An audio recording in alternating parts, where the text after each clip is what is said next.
folks. Thank you very much for coming along tonight. I know it's been a busy day today for lots of people with the protests. So 300,000 on the streets in London, and people from Chorley have gone down to that as well. The demonstrations have got a little bit smaller as we've gone on, but obviously the fact that we're a year now and the escalation that's happened over the last couple of weeks have given that a bit of an impetus. So I appreciate you coming down on Saturday night here. Part of the reason we put this on as a meeting was because when we're doing campaigning in Chorley, when we're doing it in trade unions in workplaces and out on the street, you always come up against this thought that it's quite complicated, and it's a learned thing that people have. Palestine's a complicated issue. I'm not sure that I'm going to take this on, but actually, in some ways, it's fantastically simple. As the press are impressed. So part of the reason we're doing it tonight is for these three guys who are all Palestinian to share their stories and experience about it, so that we can learn from that. But it's important that while we're doing the campaign, the Palestinian voices are key to it. So I'm going to start first with Mohammad Ghalaieny. So he's an atmospheric scientist. I got a guy Palestinian from Gaza, and was in Gaza a year ago. Kind of kicked off. So do you want to say a little bit about yourself, and I can ask you the first question? Yeah. So hello everyone. First of all, it's really good to be with you here. And yeah, as Andy said, I'm Mohammad Ghalaieny, but I also have family roots in Chorley in the West Bank, in Jaffa. I was in Gaza in September last year, witnessed 2 months of Israel's assault on Gaza, and that's what I'm going to talk about. I asked Andy to ask me questions to kind of make it a bit more conversational, because that way hopefully it flows a bit more. Yeah, so I'm going to do the first question then. So, I mean, we touched on this a little bit, you and I, when you got here tonight, but it's the first anniversary of this phase of the assault. It must be quite difficult, and I wondered if you could tell a little bit about how you feel, and if you can. Of course, yeah, thank you. So I guess the first thing I'd say to that question is, to me as a Palestinian, and I imagine perhaps to Maasa and Nasr, we've been living this in some form for more than 76 years. So while the world is seeing the first anniversary of October 7th, where they kind of have recorded that as, from the perspective of Israel, they talk about it being the biggest attack on Jewish people since the Holocaust. For us, this is just another episode in Israel's war of ethnic cleansing against us, and that's probably my first thought when the anniversary issue comes up. Nonetheless, we've been living through a year of the most intense assault on Palestinians since, I'm guessing, since 1967 or 48 even now. So would you agree in that respect, like kind of time-wise? And it's been a really tough year. I think probably my first thought when approaching marking the anniversary is the fact that maybe I'm naive in thinking that I didn't think we'd get to a year of this, because one thing perhaps you've all been following the news. It seems like every time Israel goes to the next level, you think surely they're going to cut the weapons sales, surely this, surely that, and the Israelis and the Americans are playing a very dirty game, I think, in terms of the politics of it. I think the Americans can say, "Oh, this is our red line. Please don't go over it," but then they keep on giving them weapons, and that's probably that would describe it. And I think as well for us, we've heard of this because of your media appearances and things like that. But what was it like actually on the ground living through that? If you could share some of that. Yeah. So again, I think we all have like different ways of coping with there on the ground, it was probably, while it was very difficult because you're dealing with life or death, survival, seeing death and destruction all around you, and sometimes being in very close proximity to it. One day I walked into my aunt's house and a bomb went off in the garden. I just walked through the garden. So like in some sense, you don't have a lot of control, and so you have to just like, okay, I'm going to focus on the things that I can control, and risk manage, minimize risk. That's probably the first way to describe it. I think the second part is when you have a knowledge of history, and we'll hear more about the history from Maasa later, you think of it's hard not to see how Israel's assault on Palestinians in Gaza, but also in the West Bank, because it was like the highest number of Palestinians killed in the West Bank in that year. It's hard to not see it in the context of Israel's ethnic cleansing of Palestinians. I think I found myself just reflecting. So on October 13th, we were forced to leave our house in Gaza by the Israelis said go south of Gaza, which is the river between the north and south of Gaza, and what I saw on that day as we were travelling from north to south was the same as the black and white photos that we saw in 1948 when Israel had ethnically cleansed Palestine and terrorised people into leaving their homes. Interestingly, like sometimes when we reflect on history and we talk about we wonder why did they leave? I would maybe I wouldn't have left, but then like when we were in it, I never begrudged anyone that left because they were faced with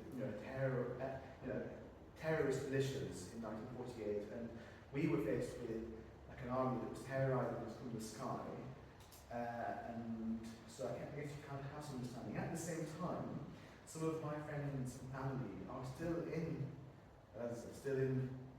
actually Gaza City, where I'm from, still in Gaza itself, because in some ways they had no choice, but in some ways actually they made a decision based on the fact that they had been generations of people who lived as refugees inside Gaza, and they're like, you know what, we're not going anywhere, and to them I actually had like the utmost respect. Other aspects of what it was like, every day was a struggle for basic survival.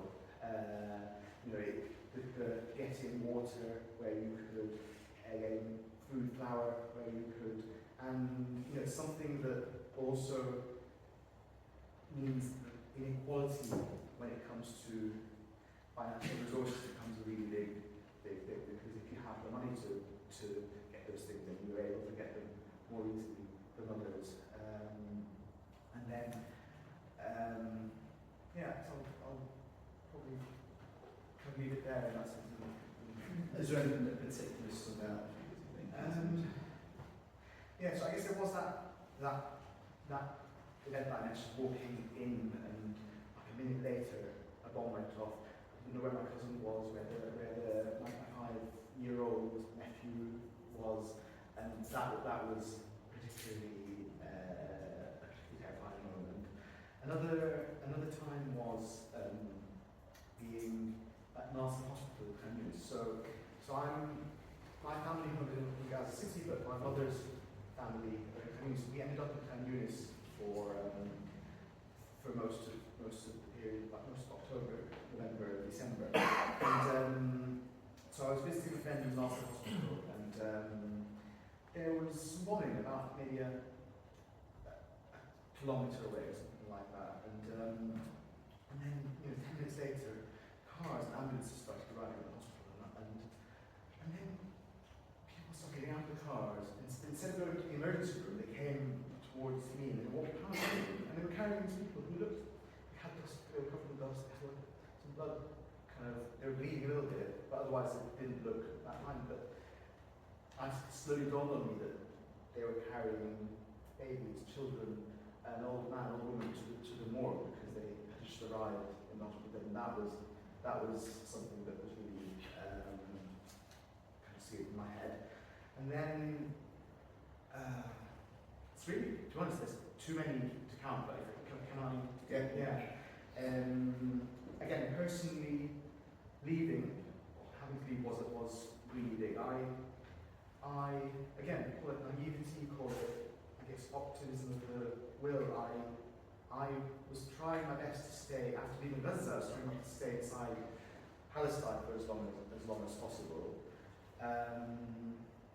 But the Israeli army started kind of approaching Khan Yunis where I was, and they started dropping leaflets saying, you must leave. And they divided the city and neighbourhoods into blocks, maybe like a kilometre squared or something like that, and they gave the numbers and would drop leaflets and say, if you're in this block or that block, you have to leave. Your area is going to become a dangerous combat zone.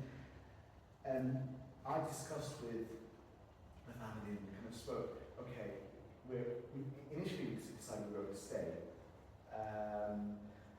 but then the neighbourhood emptied, and it just became hard to envisage staying, and it was kind of like this sense of panic almost, and so we left Khan Yunis, and then the day after I left Palestine, and that was a really hard decision because, but in the end, it came down to the fact that I wasn't certain of what future held for me there. In terms of what I had to offer skills-wise, not being a medic or someone that was working on practical matters of aid or survival, I was not offering something that I would drain on resources, and it seemed like it would be more beneficial for me to leave and relay the stories outside. So that stood out. Other aspects that stood out were just events like my cousins in December. The Israeli army went into their home in Gaza City and executed 11 of the men in a household just in front of their family. They did the same to my aunts in July this year. So my aunts are in their 80s, and they just went in, told them to leave. They wouldn't leave.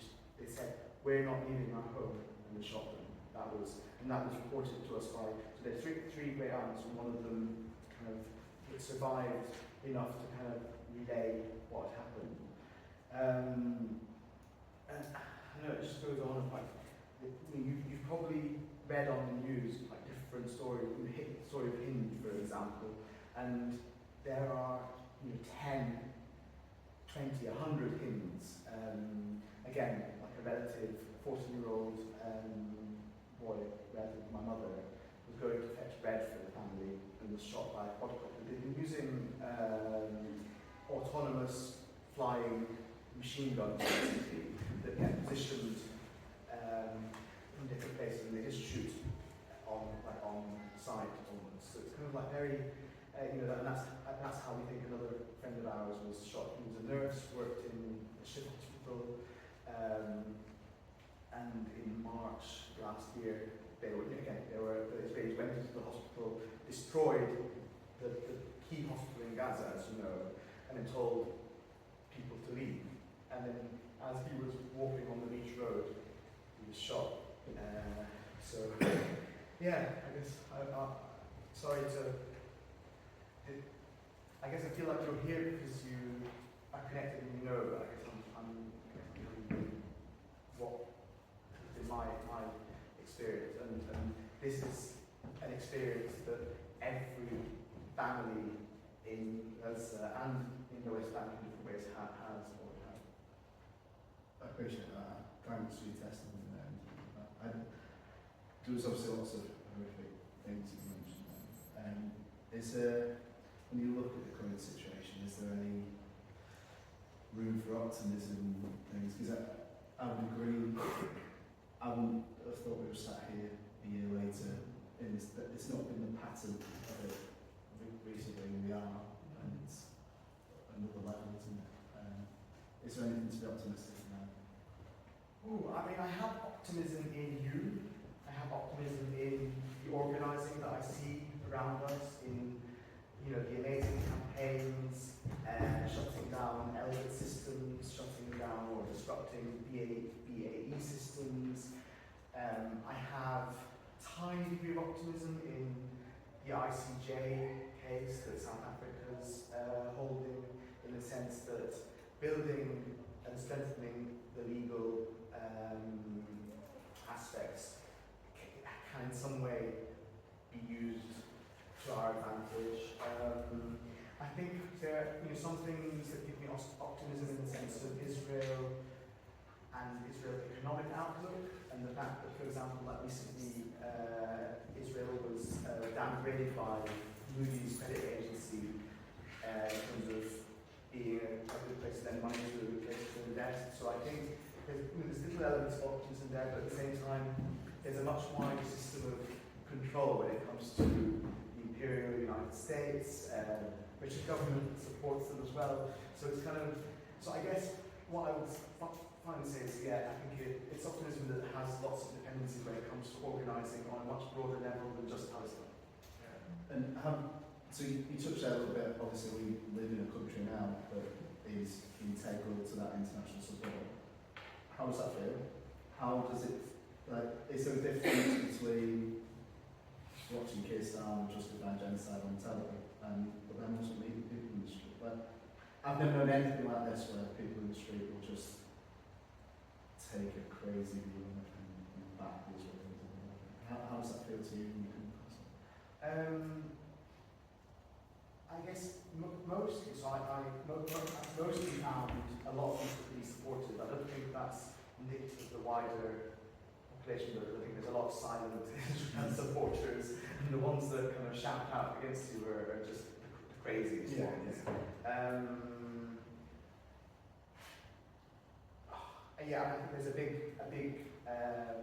communication, messaging, and campaigning job to be done in terms of building support. I think that's kind of a job for the broader left as well, in terms of building it not just for Palestine, but building it also, against Saudi Arabia and the UAE and against the kind of capitalist imperialist beast that is not working in any of our interests, really. Thank you very much, Mark. I really appreciate it. I'm going to introduce our second speaker now. So Nasr Ali, who is a refugee from Palestine. I'll just say that about him. So that's okay. I just want to start with the point Mohammed finished with. That the point is not just for Palestine or against Israel. It's about having a same standard as a human being. It's about being against double standards. So, for example, when the media just states that there are 250 hostages in Gaza, but at the same time they don't mention the 10,000 hostages in the West Bank. When Palestinian children are killed, they just mention the children that were killed on October 7th, but ignore the Palestinian children. When we see the abuse that happened to the prisoners, Palestinian prisoners, we don't see that reflected as it should be. But when it's the other way around, we see that in the newspapers, that mentioned much more deeply. Sorry, I've not prepared properly. I just came straight from work, and I do apologize. I was just trying to prepare now. So I am a Palestinian. My family fled Palestine in the Nakba in 1948. I was born in Syria. I lived all my life in a refugee camp. Today I'm 29. I am still stateless. I've never held a citizenship in my entire life. I am due to have a British citizenship next year, hopefully, despite being in this country for over 17 years now. So the issue of Palestine is regardless of where you were born, you always struggle. I was born in Palestine, I was born in Syria, while I was born in Gaza. Got so many friends that were born in Jordan, in Iraq, in Egypt, in Lebanon, etc.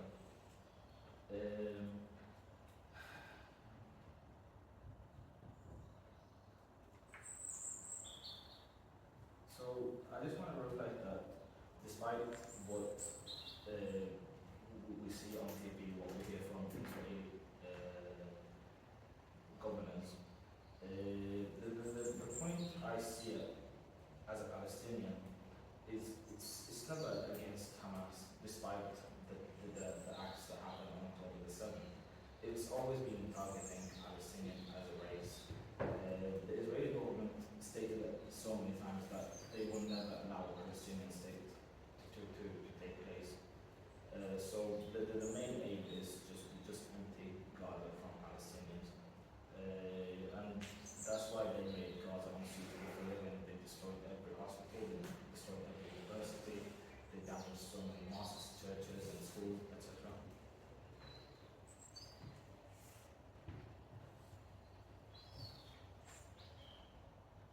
So I just want to speak about my personal experience.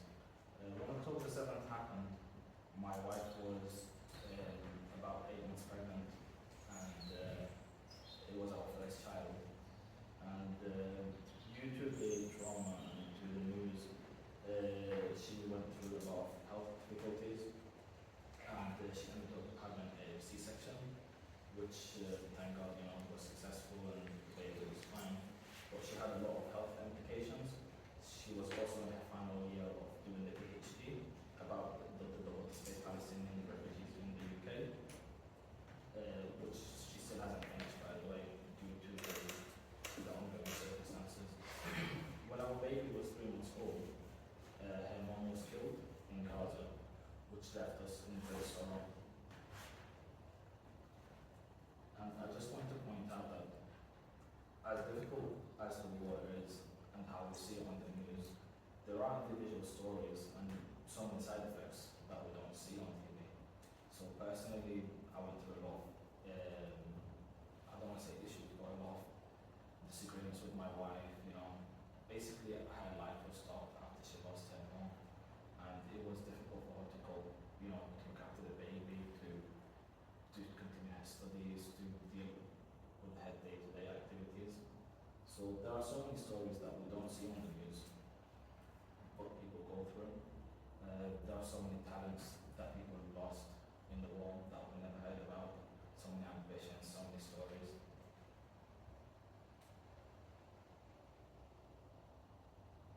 I just want to point out one thing that during the Nakba in 1948, as you know, about 700,000 Palestinians fled Palestine to the neighboring countries in the Middle East. But we didn't see that in the Nakba in 1967 because Palestinians knew that if they were to leave their homes, they would never go back. And the same thing happened in Gaza. Despite them being displaced from different areas within Gaza, most of them refused to go to Egypt. Obviously with some exceptions. So my brother-in-law was from Al-Shafiq in Gaza City, and his family refused to leave. One reason is what I just said, is because they knew that they were not going to come back if they did leave. But the other reason is because the Israeli IDF was bombing people while they were fleeing to the safe zones. And so many people did lose their lives while fleeing to the safe zones. So they have refused to leave.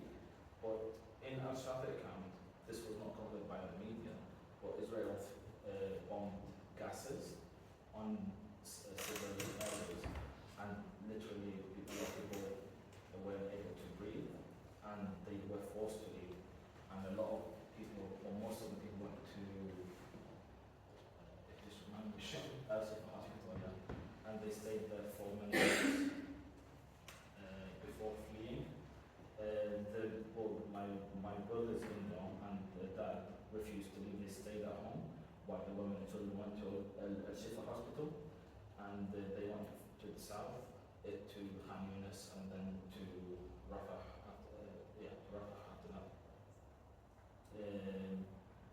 my brother-in-law was so angry when he found out that his family fled the city because he knew that Palestinians, despite the difficulties they go through, they have to stay in their land. So during that time, we did the GoFundMe campaign to help my father-in-law and my sister-in-law, who is suffering from mental illnesses, mental disabilities, to go to Egypt. And we did manage to get my father-in-law and my sister-in-law to Egypt, where they are staying, where they are living now. But also, the Egyptian government only issued a 3 months residency permit for them, and when that expires, basically, there's nowhere for them to go.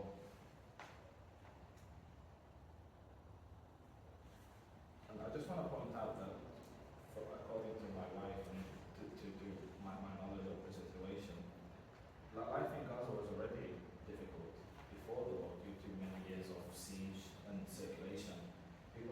So many people had no hope, no employment.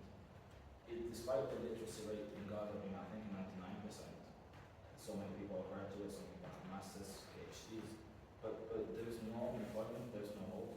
That's long before the war. And my wife did see that many years ago, and she always had an ambition to come to the UK and raise awareness about Palestine, about the situation. And she had a scholarship at Sheffield University to do a master's, and then she had a scholarship at Bangor University to do a PhD. And I just want to point out one thing, that it is not fair for Israel to get away with things that so many other countries do not get away with. And like Piers Morgan recently said, they are an ally of the West. But that doesn't justify anything.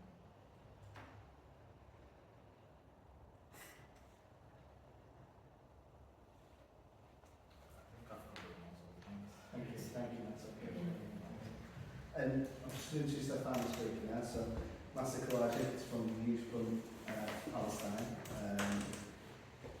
So, she's got her own experiences that I'm just going to talk about as well, but also I've asked Maasa to go through some of the kind of history of what's going on as well. Yeah, sure, okay, cool.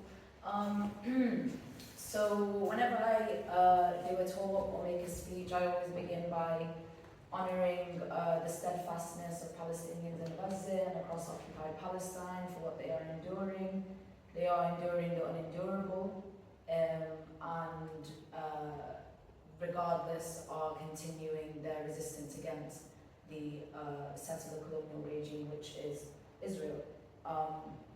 As Nasr mentioned, this was a siege that was already clutching Gaza by the throat for 18 years, 17 at the time of October 7th, it's entered the 18th year now. And this was essentially the land, the air, the sea, the sky, everything was controlled by Israel. It is controlled by Israel. There's no such thing as a safe space in Gaza or in occupied Palestine, because there is an occupying power that is suffocating the people that live within it. So that's just one thing I wanted to clarify, which is that we must always remember that those in Gaza and those in occupied Palestine are resisting against a settler colonial regime. And despite over 40,000 people having been slaughtered over the past year, and despite the countless that have been falsely imprisoned, that have been subjugated over the past 76 years of Zionist regime, they are continuing to resist, and they are continuing this fight for freedom. And we honour them for that, and we channel that spirit in everything that we do here. Mainstream media, Western governments, politicians, Zionists, they like to present this as a situation, a conflict, a war that started on October the 7th in retaliation to actions taken by Hamas to resist against the regime on that date. But anyone who understands even, you know, a fraction of Palestinian history will know that that's not the case. It didn't start on October the 7th. It didn't even start in 67. It didn't start in 48. For us, it started in 1897, which is when the first Zionist Congress was held, headed by Theodor Herzl, who was the founder of what we know to be Zionism. And effectively, the plan was, we want to conduct a land grab by any means necessary, and the indigenous population of that land will suffer the consequences of that land grab, meaning by force they will expel, displace, slaughter the indigenous population of this land in order for them to then replace them. This was facilitated unequivocally by Britain. So people often like compartmentalize and they say, oh well, you know, what's the suffering of Arabs going on a different continent got to do with me? Well, the money that we're paying to this government is facilitating that suffering. And Britain has had a hand in that for over a century. It started with their support for the Zionist ideology. It was furthered by Sykes-Picot Agreement of 1916, which was a secret deal between Britain and France, where they effectively divided up the Middle East between them and said, well, you colonize this part, I'll colonize that part. It was then furthered by the Balfour Declaration of 1917, which was where the Foreign Secretary at the time, Arthur Balfour, wrote a letter to Lord Rothschild and basically said, we unequivocally support the establishment of a Jewish homeland in Palestine. And the word Palestine was used, which fundamentally undermines any such claim that Palestine did not exist. And then what Britain did was take a hold over Palestine. In light of the agreement that was made in 1916, they said, okay, we're going to establish a mandate over Palestine between 1920, that was when it was formally agreed, it took effect in 1922, all the way up to 1947. The term British mandate, it is a whitewashed term for colonization. Britain colonized Palestine, that's what they did for over 2 decades. And they facilitated the influx of Jewish immigrants during that period. Again, all going back to the support of the Zionist ideology, which is underpinned by expelling the indigenous population, overtaking them, and grabbing that land for themselves by any means necessary. Then we moved to 47, which is when the UN decided to get involved and say, well, you know what, let's try and be peacemakers here. What we're going to do is we're going to split the land. And with no right to do so, it was very much illegal in the eyes of Palestinians. UN Resolution 181 effectively said, well, we're going to give over half the land to the Jewish population, who constituted a third of the population, and the Palestinians can have what's left. What that then led to was what we know to be the Nakba.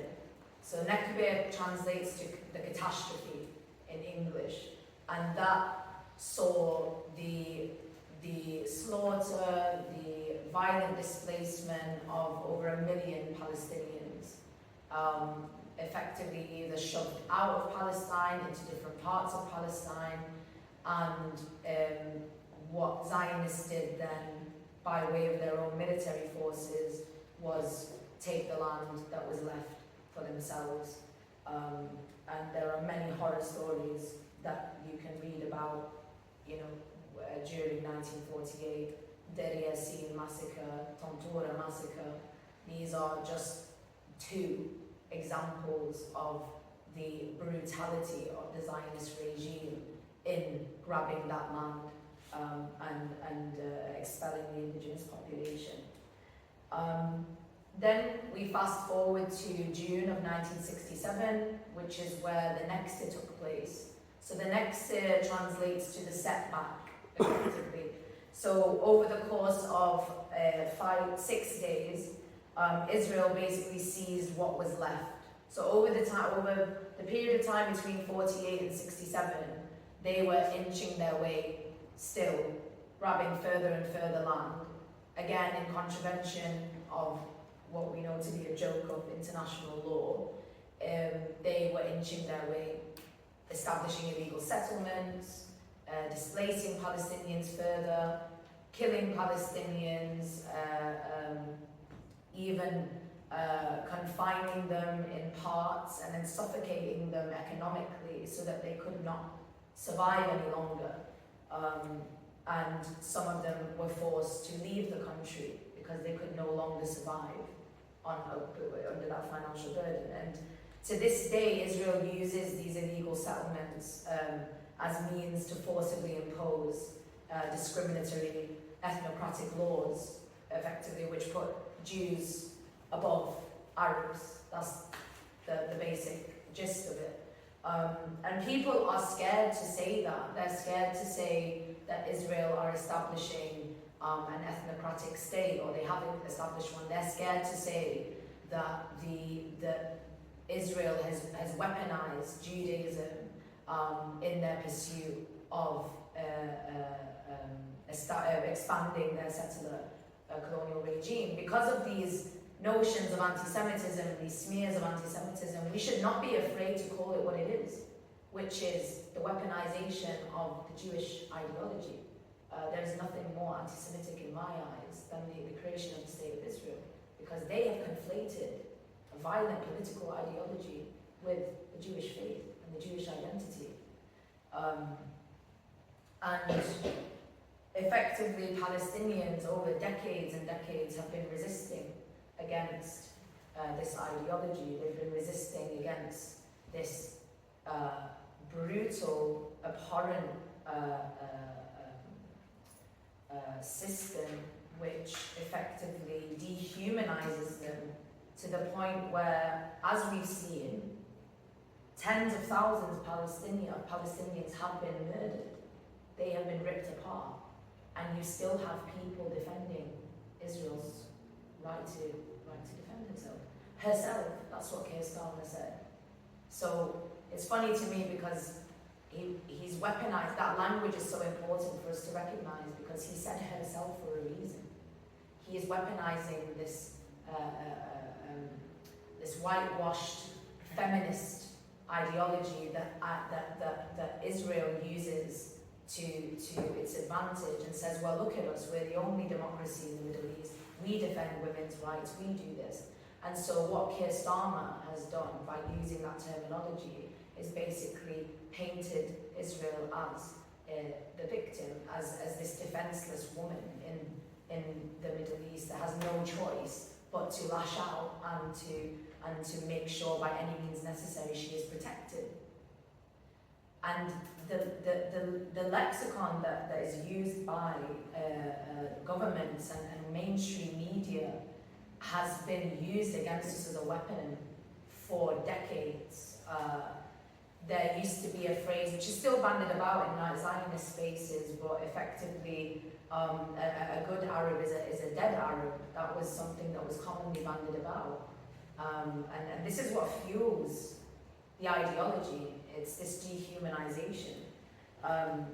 And with that, I want to quote Ghassan Kanafani. Ghassan Kanafani was a Palestinian revolutionary, and he was assassinated by the Mossad, by the Israeli forces in Beirut, Lebanon in July of 1972.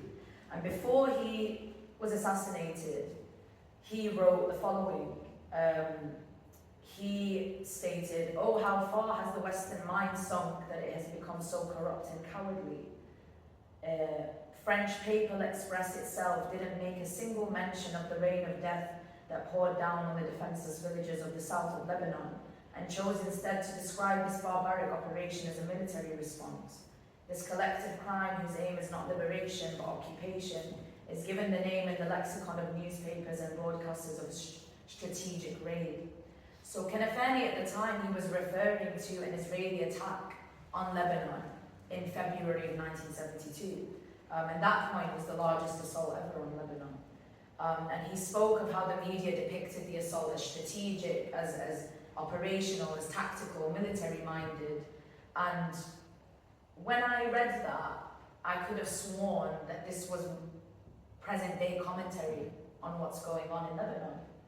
Because that is exactly what the media is doing. And that's what the media has been doing for the past 76 years of Zionist colonization. It has been depicting Israel as the victim and Palestinians as the aggressors. It has been conflating, as Andy was saying before, the very clear-cut narrative of occupier and occupied has been blurred, so that there is presented to the world this conflict of two sides, of, you know, even a religious one that's been going on for thousands of years between Jewish people and Muslims. It's just not true. It's just not true. And the media has blood on its hands for doing so.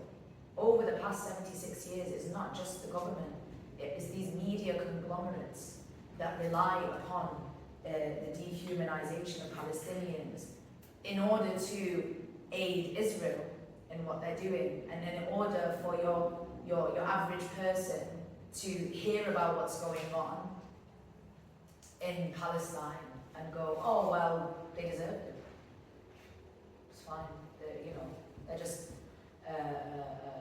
Israel's just defending itself. Against what? Against a people that are rising up and demanding their freedom. That is what the media fails to report. So yeah, they've been pandering to the Zionist regime for decades, and what we have to learn as supporters of the pursuit of Palestinian liberation is that the lexicon of Palestinian liberation, the language of Palestinian liberation, will not be found on the tongues of the lawmakers here. It will not be found on the tongues of those who construct the media narratives here.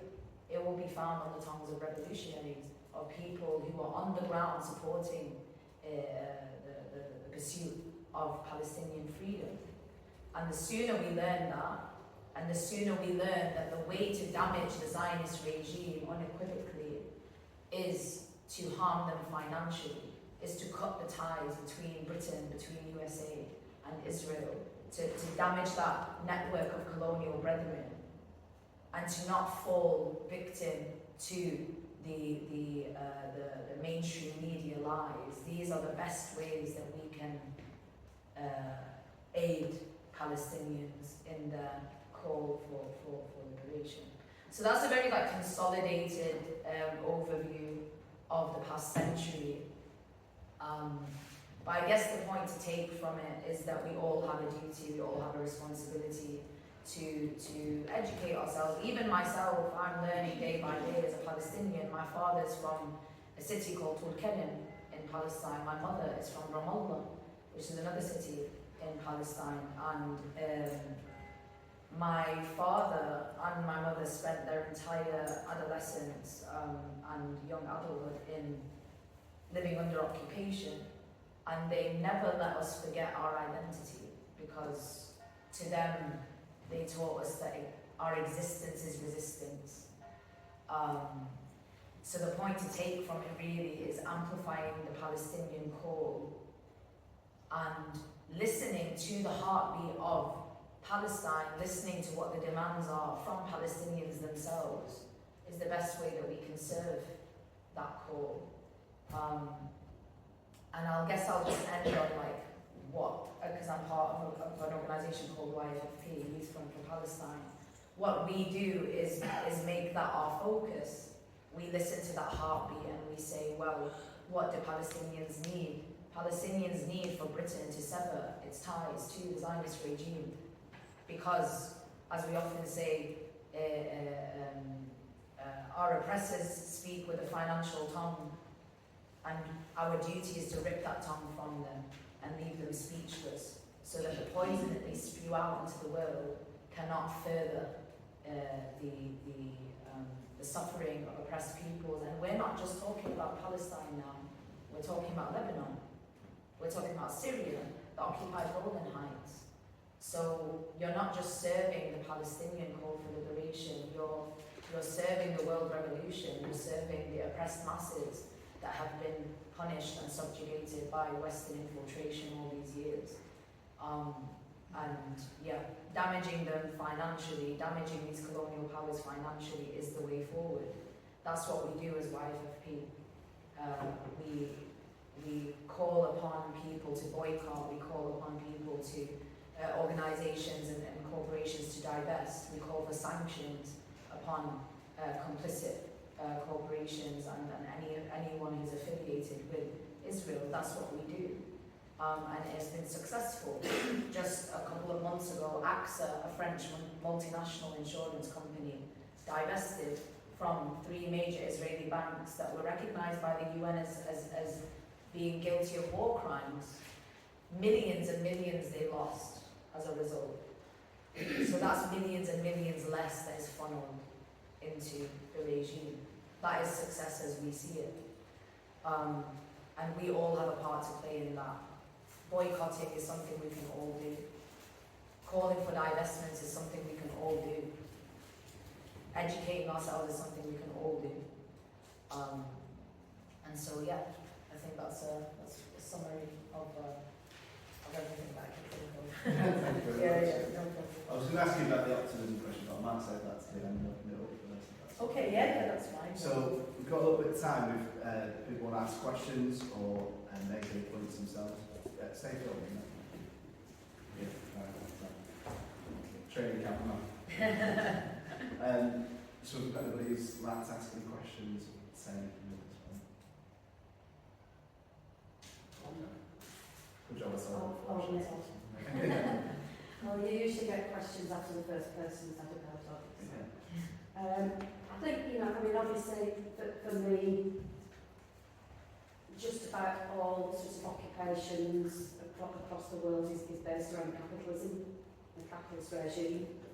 And your points about divestment, boycott and divestment sanctions, to me is one of the most important, because the only way to hit capitalism is in place. So, understanding that is one of the things we can do on an individual level. I've been involved in other campaigns for other causes before, maybe on a more local level, or, the NHS is one of ours here in Chorley. And for me in the campaigns, there's usually 3 places we need to hit the campaign trail, and that's usually on a smaller level, a medium level and a higher level. So of course I think that smaller level here would be what we can do personally, which like you say is getting the word out like this, getting people to come, educating the people, having the conversations in workplaces, in the streets, on buses, anywhere. The boycotting, things like that. Medium level, we're sort of looking at all the protests that we've got going on, whether it's getting on the roof at Elevate, or whether it's marching with your flag, in a huge group, just to show we are not going to be silent, is another. But I think the top level of this is obviously it's going to be at a political level. Do you think, with the things that have been going on in the UN recently, there have been some sort of good things going on, there are good things, but they're just not really backed up, I think, Israel's been called out as an apartheid state. They're looking now to start pushing to say, yes, they are definitely committing genocide. It's not quite there yet, but do you think there has been a change though in this last year? I know this certainly isn't the start of this, but this has obviously made a huge impact and change in the scenery of things. Do you think it's made a change politically enough that we can hopefully get somewhere with it? I don't know, how does everybody feel? How does everybody feel? I would say there is significant progress, whether in the UN or in the ICJ. or with the European, non-European countries recognizing Palestine as a state. But I think with the scale of suffering, it is honestly, it is a very small step towards the right place. I just want to add a point from my opinion or from my experience that Palestinians are left voiceless. I don't think Palestinians have a political representation. I don't think Palestinians have a very good political representation. But obviously, Hamas is a red flag seen by the West, and the Palestinian Authority or the PLO is pretty much becoming the tool by following the influence of Israel. So it is a very difficult time at the moment for the Palestinian history. Would anybody else like to comment on that one too? Got thoughts too? Yeah, go ahead. So your question was about whether we felt there was a change in, I guess, international high-level politics. And I don't think so on a meaningful level yet, in the sense that there might be more awareness, and Israel's crimes have been much more publicised, and the difference between what a lot of people in the world see as right and just, and what their governments are supporting is becoming bigger and bigger. So the key changes that quite a few masks have fallen off, but ultimately I don't think the political classes are there yet, and I think I'm going to agree with you that I think change has to in some way influence those political classes, but I actually think that it will have to come from the ground up through some serious organising and constructive campaigning in different levels. Do you want to respond to that one, Julie? Yeah, I would say I agree. Change comes from the ground up always when it comes to revolution. I think I've never seen this level of mobilization, but I think I would flip the question on its head, and I don't think from the top down there's much shift, because there never usually is when effective change needs to be made. It's always, as Mohammad said, from the ground up. So for me, my focus is on the people, and honestly speaking, 10 years ago, I'm 27 now, so 10 years ago I was in college, and when I said I was from Palestine, I would get a response of like, oh, we don't look Pakistani. So that's the level of knowledge that people had at the time. It was a very taboo subject to talk about Palestine, and you were met with a lot of comments like, oh, where is that? Oh, and I'm like, oh, where like Jordan, Lebanon, and oh, where Israel is, and I'm like, no. So I think on the ground there has been a massive shift, and I think that is for me more important than the opinions of politicians. Now I know that's naive to say, because we know who kind of holds the power and everything like that, as we are taught through the system who has the power, but I genuinely believe that when we are talking about revolutionary change, the power lies with the people, with the masses, and if there's a shift there, then it's only a matter of time. Like, I have no doubt whatsoever in my mind, I can't have a doubt in my mind that Palestine will be free, but it's just about how much time that's going to take, and how much suffering has to take place for that to take effect. What about with this week? I don't know when I saw it now. They all walked out and went up the aisle, was about to speak. Does that mean anything to you? It was funny to me, because I just kept thinking, why is he there in the first place? For, like, you can walk out, but that is not the warranted response for the presence of a genocidal war criminal. You know, the fact that they platformed him after everything that has gone on over the past year is really, in my opinion, to spit in the face of Palestinian martyrdom. The 42,000 that have been documented as murdered in Palestine over the last year. For you to then bring the person that is facilitating this and calling for this genocide to take place and allowing that and ensuring its continuation, to bring him and to platform him like that, still, it feels quite performative to me for them to walk out in that regard. If you really cared, you'd be calling for financial, so funneling finances, funneling weaponry. You would be calling for that to stop. You would be implementing Arab countries. You would be implementing embargoes. You would be doing a fraction of what Yemen is doing, right? So for me, it feels significant in a performative way. If that makes sense, that they walked out. Because before, they would never do that, because they would feel, oh, the backlash of walking out on his, you know, even just the sheer fear of being called anti-Semitic was enough to silence a lot of these UN ambassadors. But yeah, it was a bittersweet thing, I would say. Have we got any other questions? Just a statement. At our September conference, the Green Party voted to recognise Israel as an apartheid state. That passed. We also voted to recognise the military action in Gaza and genocide. That passed.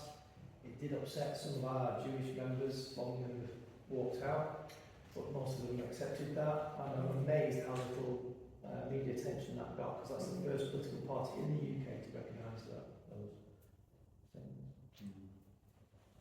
And just behind you now, Mr. At some point we've got to get to diplomatic discussions. As three Palestinians there, who would you like to see representing the Palestinians, you know, from Palestine in those debates?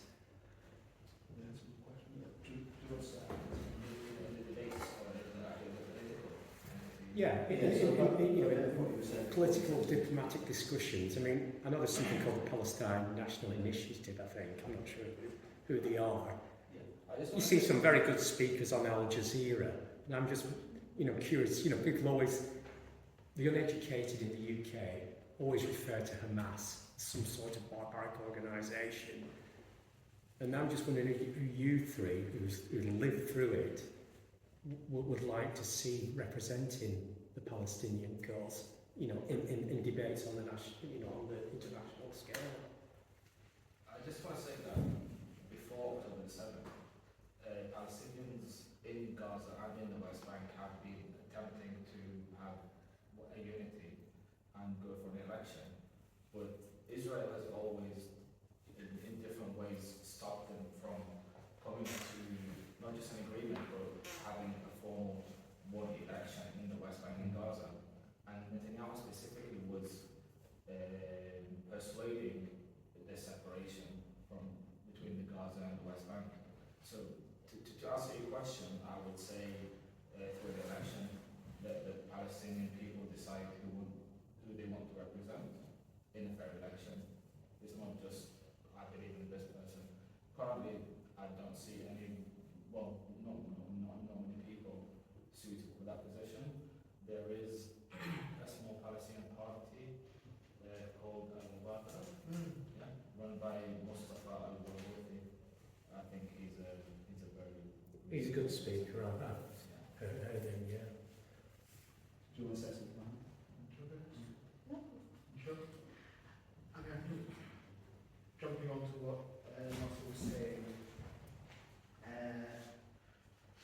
we need, I guess, a reorganisation of the whole Palestinian political body, because the Palestinian political body, when it comes to the Palestinian Authority, has not been a faithful one to the Palestinian cause. They have been the policeman of Israel, they have been agent of Israeli repression in the West Bank, subsequently in Gaza as well.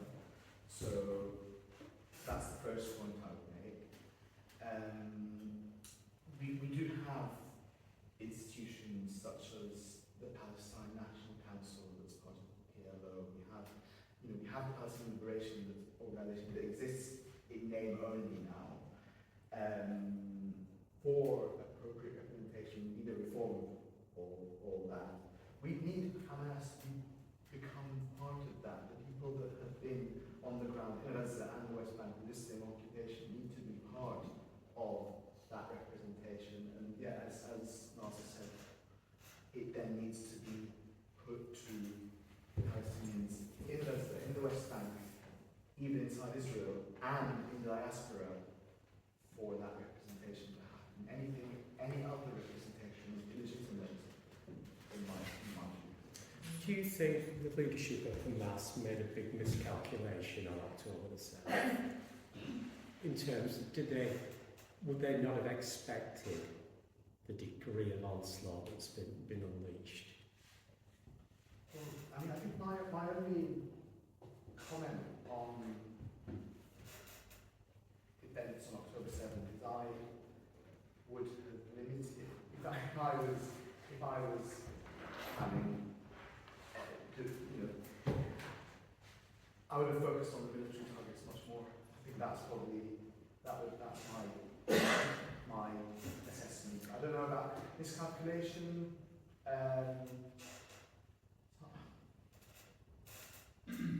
It's hard to comment on that. I think there was another factor in that, and that is that the Saudis and some of the right-wing governments were going up with Israel, and the Palestinians were being shut out, and they were going to carry on and bury Palestine, basically. That's a very important point. I read this in a book which has been recently published called the, I can't remember it right now, but it's recently published about 2 years ago by a British person, Kings to the Desert or something, and it's about basically the fight between the Americans and the Brits for control of the Middle East and the French. And it comes right up to date.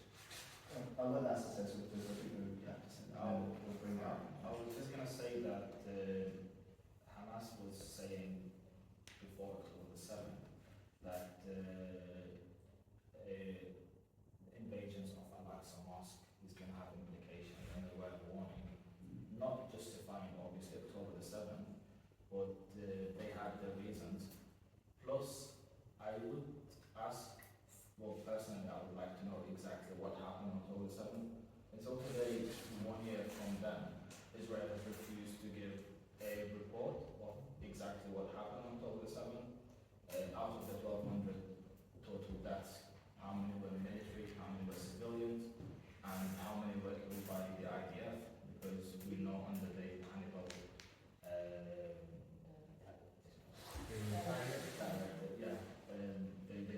there were many people killed by the IDF in Israel. So we would like, I mean personally, I would like to see a full report of exactly what happened, and I think that would be fair. But also, just going back to the point you made about the relationship developing between the Saudis and the right-wing Western aligned Arab states, and Israel was all being set up against Shia Muslims and Iran in particular. Yeah. And there is this schism. To be honest, both Palestinians in general, but Hamas specifically, I don't think they had pretty much support from people, both from different countries. Like you see Israel having support from the United States and different European countries. But other Palestinian faculties, they did not have much support. And that's, I think personally, that's what made Hamas turn to Iran. They had a lot of disagreements before on the Syrian Arab Spring. They did not support the Assad regime at that time. But I think part of that as well is like what you mentioned, is the normalization that was going to happen between the Saudis and Israel. Obviously that played a big role under the circumstances before October 7th. I'll just read out in that. All right. Just what the gentleman said, probably 6 months ago now, Russia started a process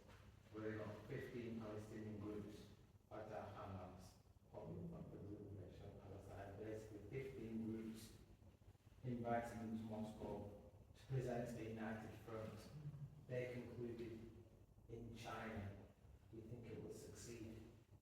Because it was to do with how do you present a united. At some point, they'll have to sit down and negotiate with the Zionist regime as to how to transform the country back to Palestine, back to a democracy.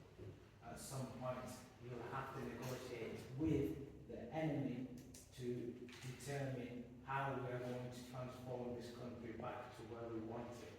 And the Chinese and the Russians invited 15 political parties from Palestine to, in effect, present a united front, thinking ahead, as the gentleman was saying, at some point when the fighting stops, when the murder stops, you will have to sit down with these people to discuss the next steps. Do you think that they'll succeed? Because, like you said, the PLO is practically defunct. Abbas has been co-opted by the Zionists to act as a policeman. Okay, nevertheless, Fatah still has support.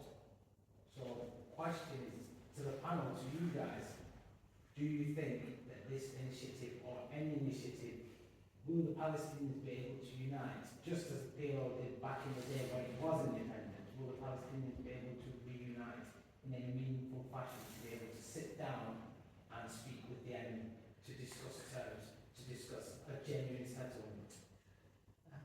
I don't know if it's an omen or what. I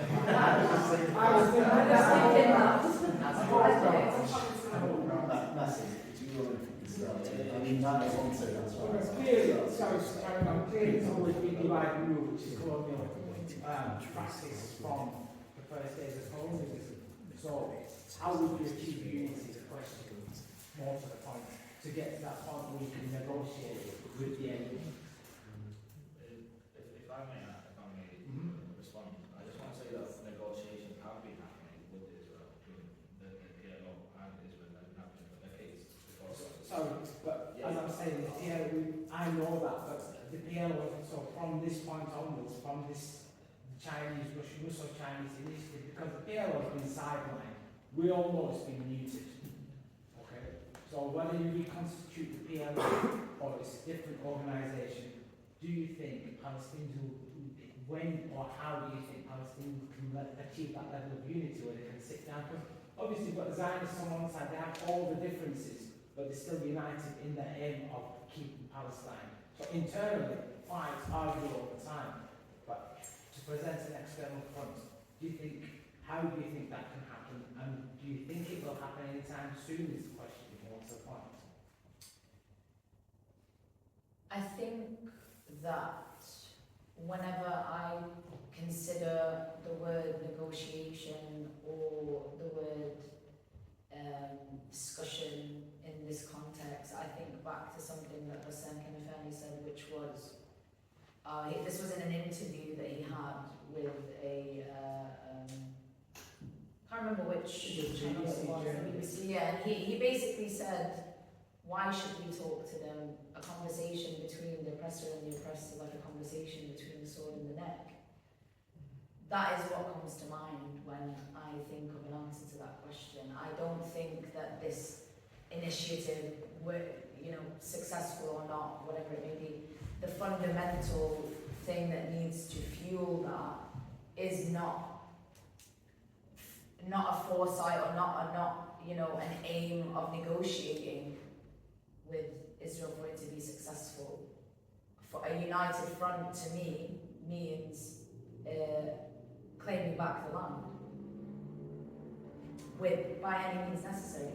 And that's substantiated underpinned by international law. When we talk about Hamas and how Hamas is depicted as, terrorist organisation, everything like that, lawful armed resistance is enshrined by the UN. Right, I'm coming to the perspective. So you ask, do we think it's possible? I don't know. Is the actual genuine answer to that question? I don't know what Palestinian leadership needs to be right now. I don't know what Palestinian leadership is going to look like. And I definitely don't know after we are liberated and how we attain that liberation. I don't know what the constitution of leadership needs to be in order to deal with the aftermath, right?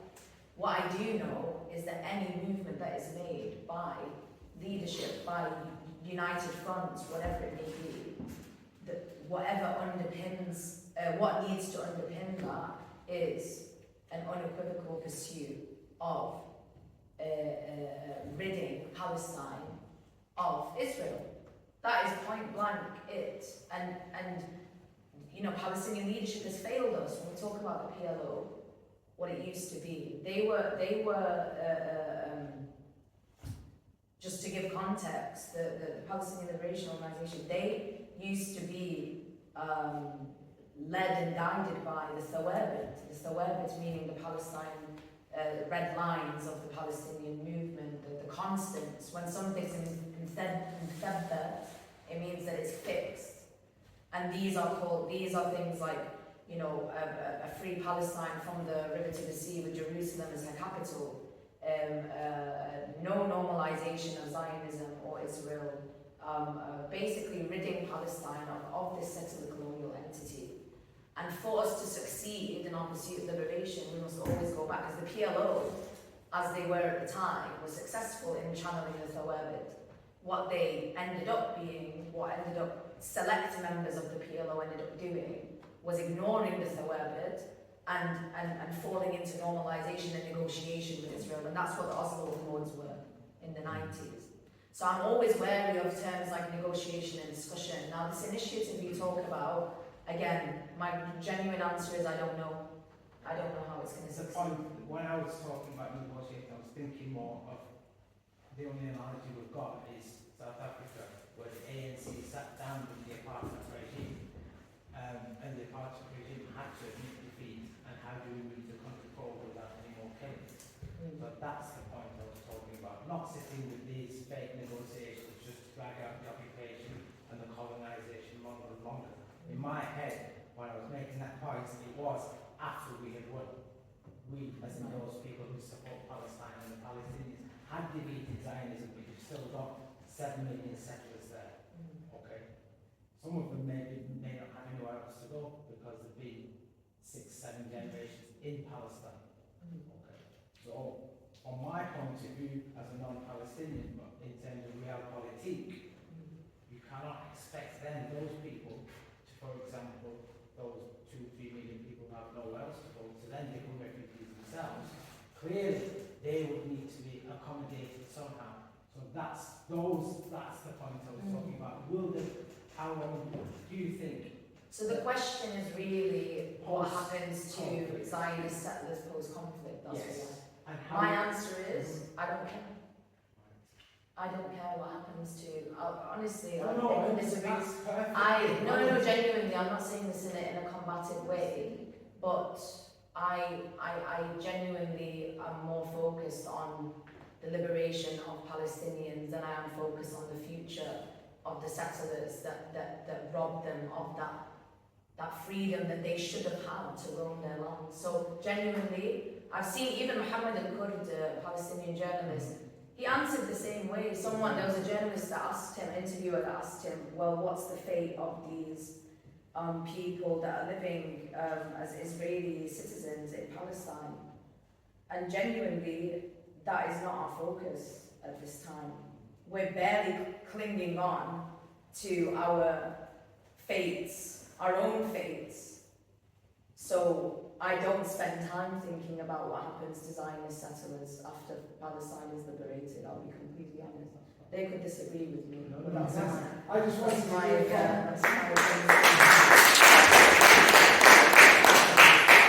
I was just obviously. No, I get the question. I hear from you're the only Palestinians that we can speak to, apart from the ones you see on the media, but then you have all these analysts talking about this and that. So I just wanted to hear Palestinian views on that. And they could disagree with me. Says the same thing as you, and I agree with him. To be honest with you, I agree with him, but in terms of realpolitik. Yeah, no, I get completely. I'm not exactly going to disagree with you. I guess I would say, I care in the sense that we do need to think of that day after liberation. And to me, I guess the answer is they need to renounce Zionism and accept that they came as colonisers, they need to make reparations for the colonising, occupying, and then perhaps we can think of how we can live together. I think that's the way I see it. I think thinking of the question of like Palestinian leadership and the day after liberation, I think before liberation we kind of do need to a path to unity. I don't know how it's going to happen, to be honest. I do, in some sense, I think of the YFP, the PYM, the Palestinian Youth Movement, of other organisations that are working outside Palestine and inside Palestine on an honourable, radical campaign towards liberation. And I think there is a necessity of seizing agency, I guess, thinking of, we've been let down by leadership for the past 30 years, maybe a bit more. Okay, how do we lead? You're leading, for example, in Manchester, in Birmingham, and other places. And I actually think, we need to start drawing those dots and creating our new leadership, because if not, it's going to be imposed on us by America, by the horrible, shitty Arab regimes who are allies of America, and they're already kind of positioning themselves. You have Mohammad Ghalaieny, the former head of the preventative security, who's cozied up to the Emiratis, and he's positioning himself to have a role.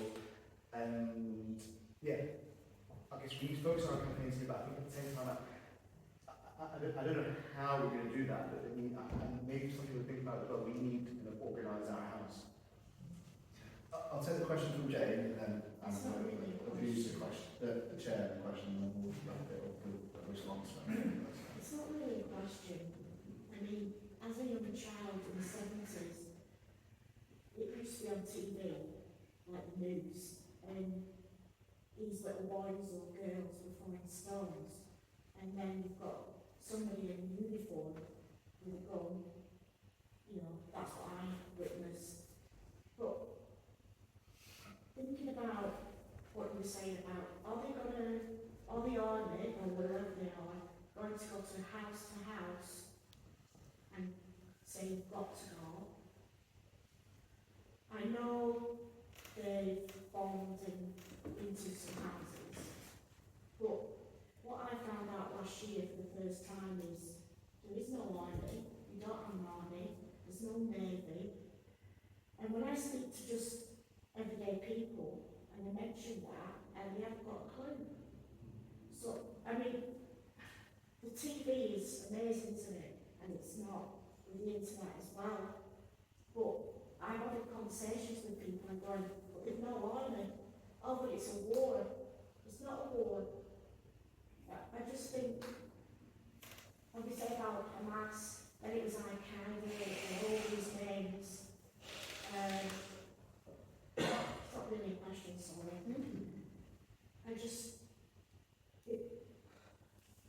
How do we educate people really? And I'll just say something, ask a question, then I'll bring you all in for the final bit, if that's okay. Palestine was like the thing that kind of first made me political, partly because of Irish descent. When I look at how the discussion is in Ireland, it's the opposite to here. Okay, so you get Green Tories essentially in Ireland forced to make pro-Palestinian comments because public opinion is very firmly pro-Palestinian there. And it's part of the national myth of the anti-colonial struggle and things like that that Ireland's been through. But it seems there's no real difference other than the experience of empire between English people here and Irish people in Dublin or Sligo or Cork or whatever. And so it seems to me that that's one of the things that we can aim at. Compared to, say, like a Norwegian, we here in Britain have the privilege of living in a place where it's actually quite important. Okay, we're not the key backer of Israel in the world, that's America. But Britain is a key link in the chain, and if we can break that chain here, that's something that can deliver something meaningful really for Palestinians. Because I get it when you talk about just hanging on, and it feels like we've had a lot of questions. What's it going to look like when it's over? It doesn't look like it's going to be. It just looks like a forever war at the moment, doesn't it? Is the reality.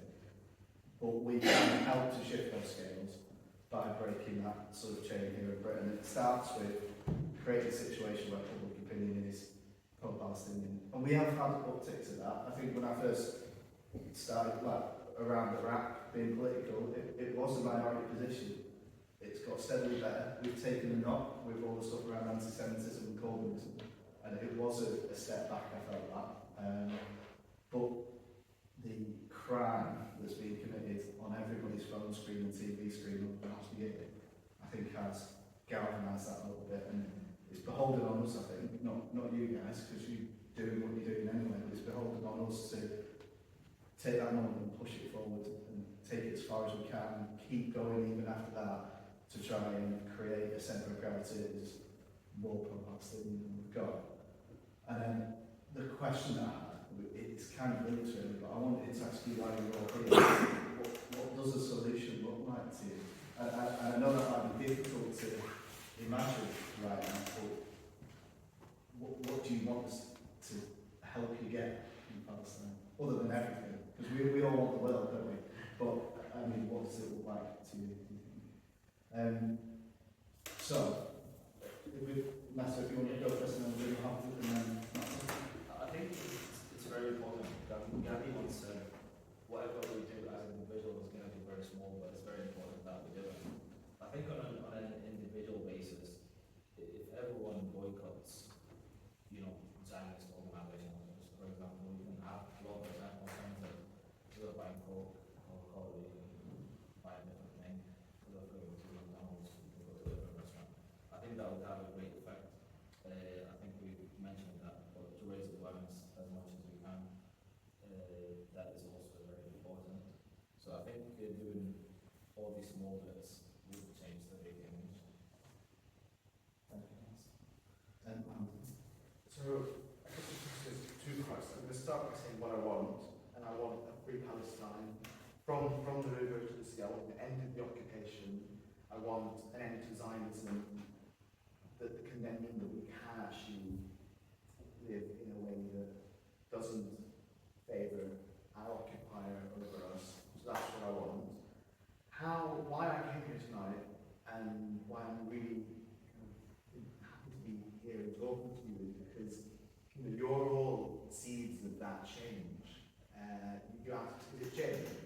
You asked what you can do to make change, and I think after we leave this meeting, I'd like to hope that you'll be meeting again soon in an organising capacity, and perhaps maybe you can all come to this organising meeting and think of, I don't know what campaigns you want to run locally, be it looking at consumer boycott, as Nasr was saying, or looking at anti-militaristic campaigns focusing on EA systems or others. I guess that's ultimately for you, but each of you here is a seed for change in Palestine, but you harness that strength and kind of spread it for that to become a reality.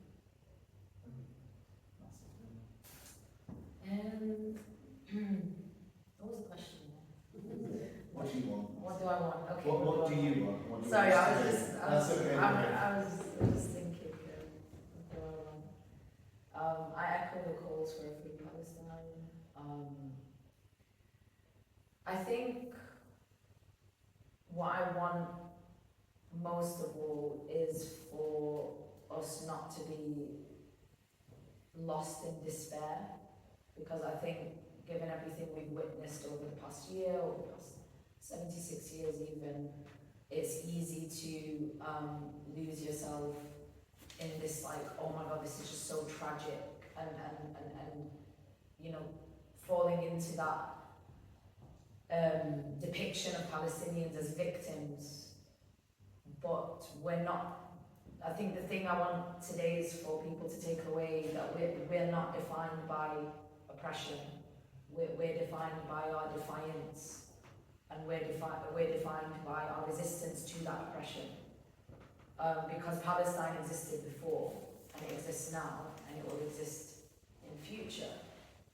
So I would hate to think that what being Palestinian means now that we've been occupied, and even after we are liberated, is that, oh, they were an oppressed people.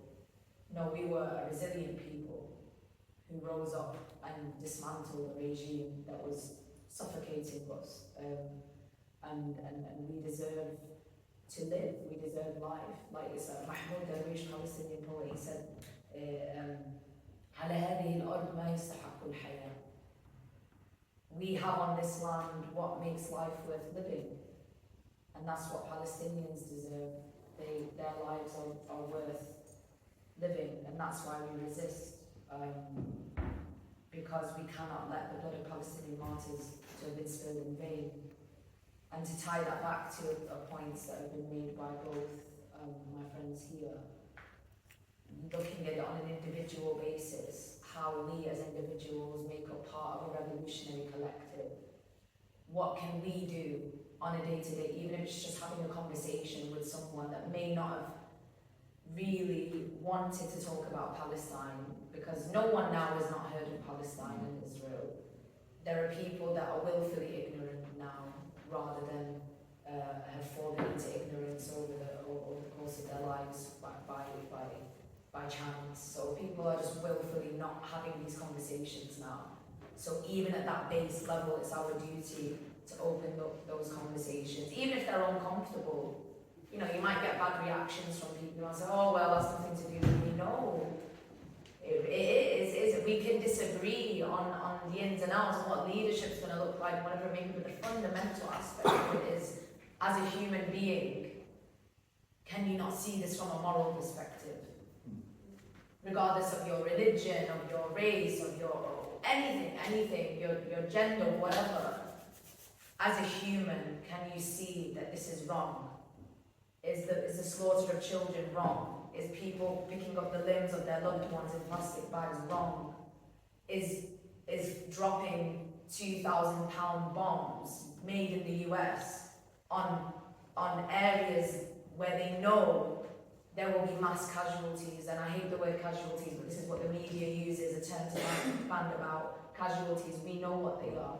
They are martyrs that have been slaughtered by a regime. And they've dropped these bombs in places where they can make maximum impact. Is that wrong? Yes? Cool. We can engage in conversation in that regard. So it starts small and it builds. And I often say, as a last point, we decide where on the spectrum of revolution we place ourselves, and it can start with a conversation, and it can go all the way up to what I consider to be the peak of resistance here in Britain on the ground, which is Palestine Action, as they're shutting down the factories and breaking the chains of murder machinery being funneled into Israel.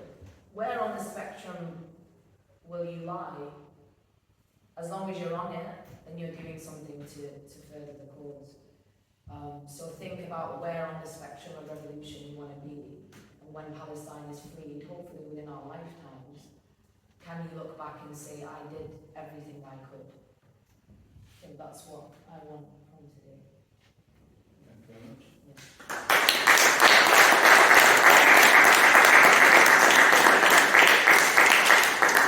So I just remain to say thank you for coming. I hope people found that useful. I hope they found it galvanising. And we will, as Mohammad said, be meeting and discussing about our actions here in Chorley. There is also at the moment the campaign around Barclays in the union buildings and the council buildings.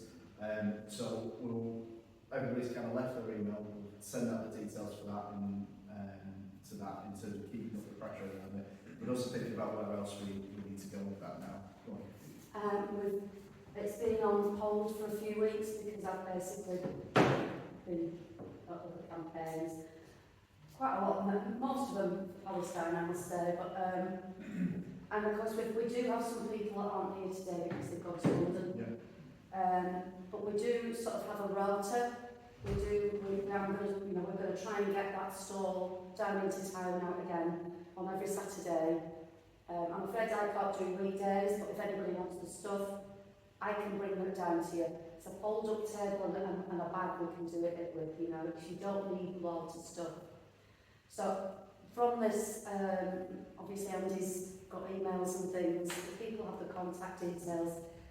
Let us know if you can join us on Saturday, because we really need people to keep coming down. We're having those conversations on the street with people. You know, we get shouted at by some people because apparently we're terrorist sympathisers. I think all words. Yeah, I think all words. You know, so we do, but I mean, those horrible people are few and far between. We do really need help. If anybody can make it on Saturday, do let us know. If you're not a member of the WhatsApp group, please let us know that as well. Thank you very much, guys. Appreciate you coming out tonight. Cheers.